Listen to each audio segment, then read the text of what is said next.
Every time you hit enter, a tiny data packet launches from your device, flying across the globe in milliseconds to strike a server.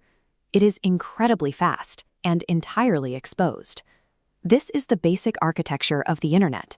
You have a client, like your laptop, on one side, and a destination server on the other. A simple, direct line of communication. But a direct connection comes with a major catch. Your laptop broadcasts its exact location, leaving it completely visible to whoever is on the other end. And the server is equally exposed. If millions of direct connections hit that single machine at once, it overheats and crashes. To fix this mutual vulnerability, networks use an intermediary. Instead of connecting directly, we drop a substitute, a proxy, right in the middle to catch and inspect the traffic.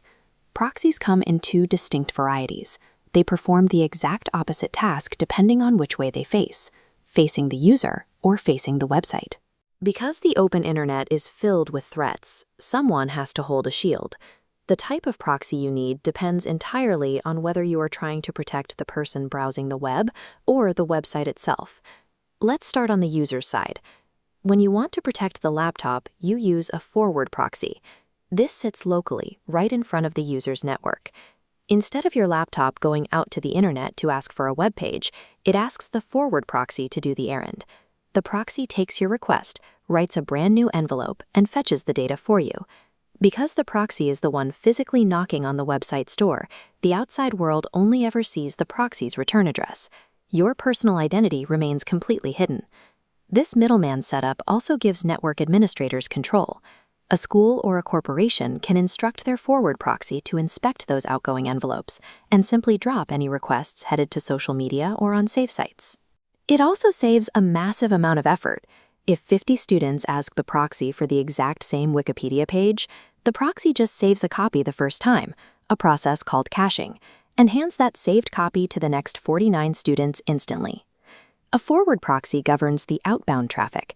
It acts as the ultimate bodyguard for the client, masking their identity and giving network admins total authority over what enters and leaves their building.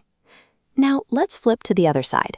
This image shows a network diagram detailing how traffic flows from the internet to a server. To protect the back-end infrastructure of a website, we use a reverse proxy. It stands as a gateway between the public internet and a company's internal server farm. To anyone browsing the web, this reverse proxy is the website. When you click a link, your computer talks to the proxy, completely unaware that there is a hidden network of web servers sitting behind it. By standing in front, the reverse proxy acts like a traffic cop. If a website gets 1 million visitors at once, the proxy deals those incoming requests out evenly across 10 or 20 different backend servers, making sure no single machine gets overwhelmed. It also acts as a shock absorber. If attackers try to flood a website with a tidal wave of fake junk traffic to take it offline, the reverse proxy identifies the bad data and drops it before it ever reaches the fragile servers behind it. This diagram illustrates another major benefit of reverse proxies: handling encrypted traffic. Secure websites use complex math to lock up data, so it can't be intercepted. Unlocking that data requires a lot of computing power. Instead of forcing the web servers to do all that heavy mathematical lifting, the reverse proxy unlocks the encrypted requests at the door. It then passes clean, readable instructions back to the specific servers handling products, logins, or payments, allowing them to work much faster. So a reverse proxy governs inbound traffic. It stands between the wild internet and the website's infrastructure, ensuring the system stays online, secure, and running smoothly under heavy load. Combining both halves creates a symmetrical model of internet traffic. A request travels from a laptop through a forward proxy, across the internet, to a reverse proxy, and finally the server.